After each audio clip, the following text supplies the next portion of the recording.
こんにちは、テリーです。こんばんは、ゆっくりです。ご視聴ありがとうございます。ありがとね。さて前回は、南の遠征で樹氷表現を見つけた上で、ジャングルまでの木製の建築材をピラミッドに積み終えました。そして山岳拠点に移動し、待望のドロップ増加3を手に入れたところまでです。14回目のエンチャントでようやくね。で、ご指摘受けて確認したところ、ドロップ増加3は4連続ではなく3連続でした。訂正の上お詫びいたします。随分しょうもない間違いよね。一応言い訳すると、プレイ中はダメージ増加は4、ドロップ増加は3しか意識してなくて、それで3を目にしてドロップ増加なのだと思い込んでしまい、その思い込みを動画編集中にまで引きずりました。チェックも甘かったわけよね。でも、うすうす4連続はさすがにおかしいと思っていたので、見間違いと分かりほっとした側面もあります。物欲センサーなんてあるわけがないんです。そう思いたいのよね。さて前の周回は24周まででした。サクサク掘っていきます。エンチャントテーブルは次がダメージ増加法で、レベル30の少し前まで石炭もレッドストーンも現地で掘ってしまいます。ある程度溜まった以降はシルクタッチでお持ち帰りね。それにしても、もう丸石を捨てられるのでブランチマイニングがかなり快適です。インベントリが1ワクワクごとに、ポイポイする間隔を約32メートル引き伸ばせるんです。徐々に鉱石で埋まっていくのだけどね。さて25周目を掘り終わって経験値は23。そしてその30分後に経験値は29に。ここからはシルクタッチで経験値を持ち帰ります。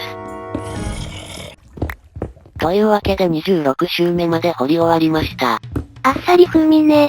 特にめぼしいことはなかったです。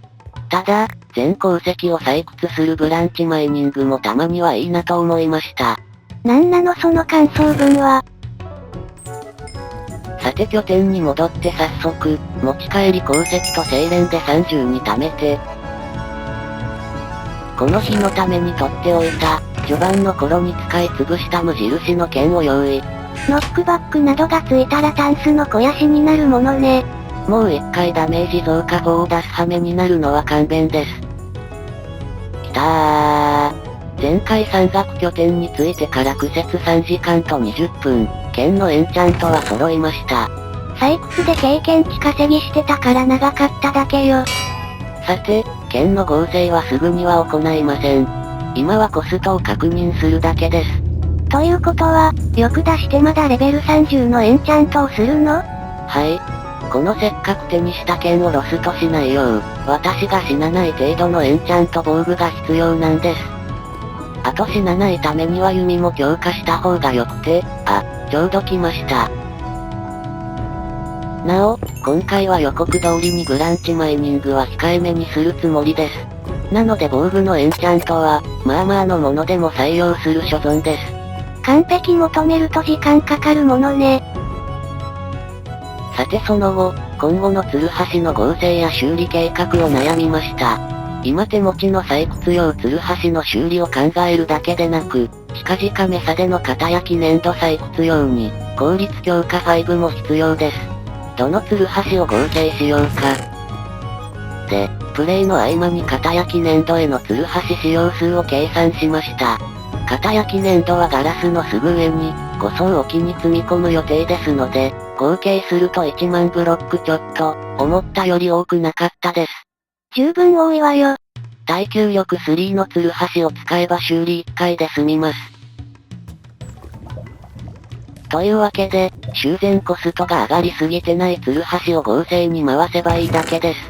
これでようやく安心して風車型を再開できます。おい。本当にシルクタッチじゃない。状況を説明すると、まずこういう不幸が起こることを防ぐために、私は普段は3種類のツルハシを常にこの位置に決め打ちして利用しています。今使ったのは位置通りに幸運のツルハシじゃないの。それが、先ほどまでのブランチマイニングではこう配置していました。鉱石をシルクタッチで持ち帰るために配置換えしていたんです。なら、なんで幸運にすり替わっていたの？犯人は私です。それはわかってるわよ。先ほどのエンチャントの際に、鉱石採掘で経験値を稼ぐとき、幸運3を使ったんです。それでいつものツルハシ配置に戻してました。それにしても最近この手の単純ミスが多いわね。息抜き企画の方で息抜きが足りてないのでしょうか。さてざっと掘り進めたら、1周目の終わり際でインベントリがパンパンになりました。あと2周掘るつもりでレールなどを用意してきたのに、エンダーチェストがないとやっぱりきついわね。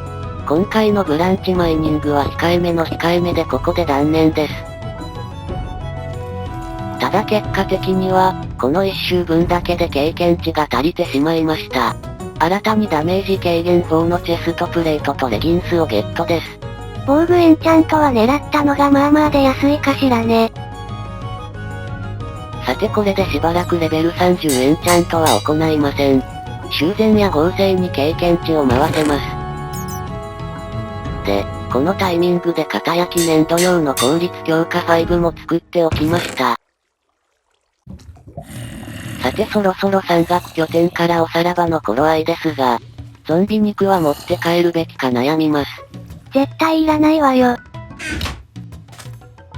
でも地上に出たところで、ディスペンサーの材料として雲の糸はインベントリに入れていたおかげで雲を倒せるとして、で、倒そうと近づいたら向こうに、ほら、ゾンビ肉を置いてきたのは失敗だったじゃないですか。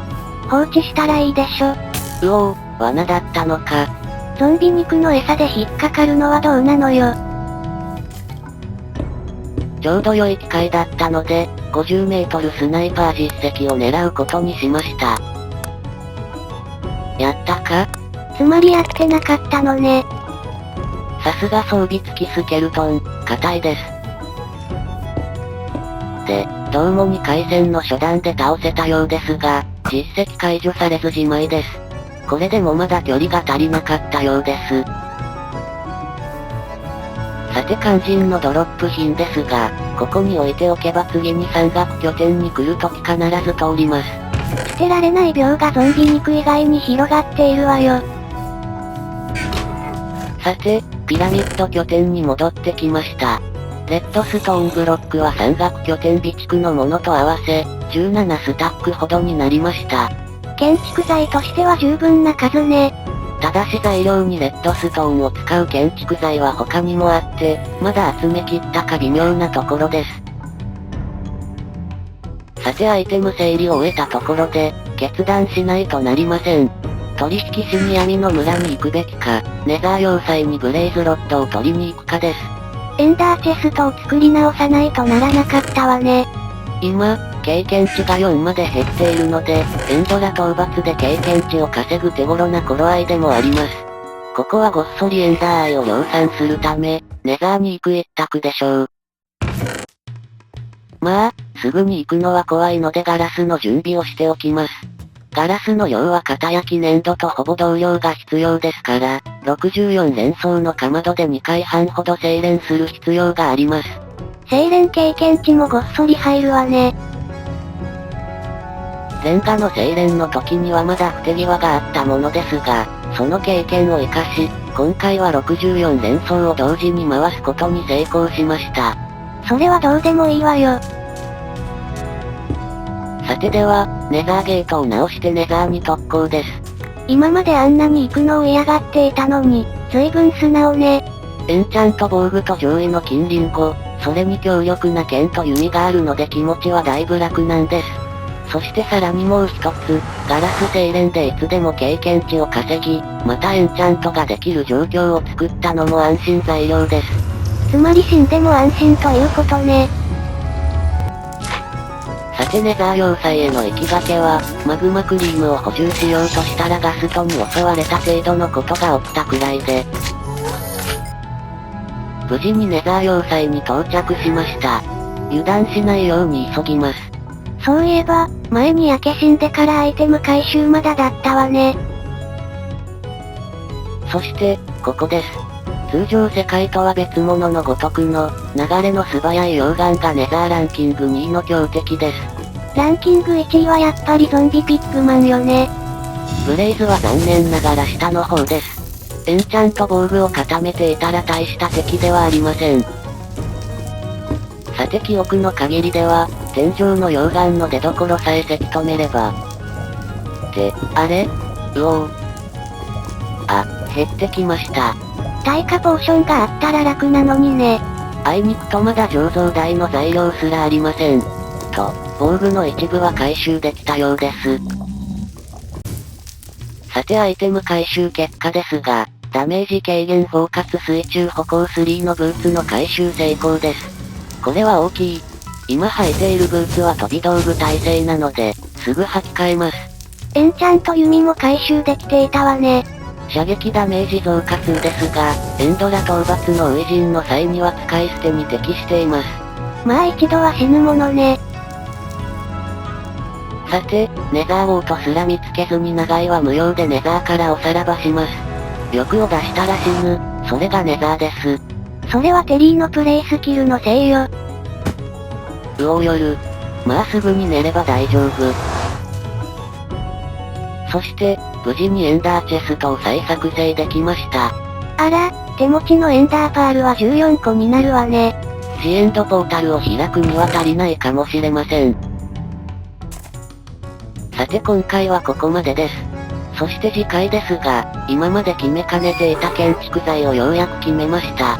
要塞に眠っている本棚、そしてエンドストーンを積んでいきます。